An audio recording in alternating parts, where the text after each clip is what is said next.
লেবুর বাগানে রসে ভরা লেবুরে জর্র বন্ধু আইল না গো, কাগজি লেবুর শরবত খাইল না।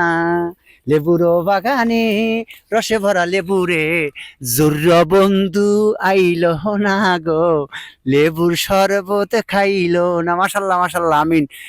এই যে যে জ্বর গেছে, ভাইরাস জ্বর, 8 দিন 10 দিন খালি এই শরবতি লেবু শরবতি খাইছি। গ্রাম এলাকায় পাম কই আমরা, শহরে খাই না।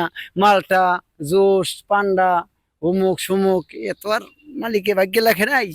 এই নিজেরা লাগাইয়া খাই, এ ফরমালিন ছাড়া। আহ অর্ধেক লেবু ছেঁড়া হয়েছে এখনো, দেখেন।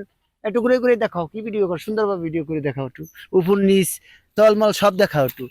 দেখছেন, লেবুর বাগানে রসে ভরা লেবুরে জর্র বন্ধু আইল না গো, লেবুর শরবত খাইল না। এই মাশাল্লাহ মাশাল্লাহ, সবাই লাগাবেন, আলসেমি করবেন না।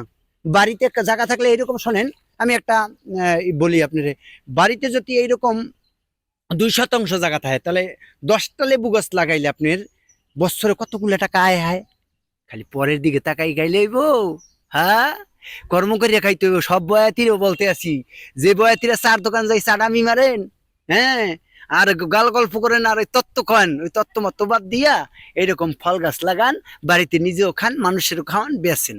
জয় গুরু, ধন্যবাদ, ভালো থাকবেন।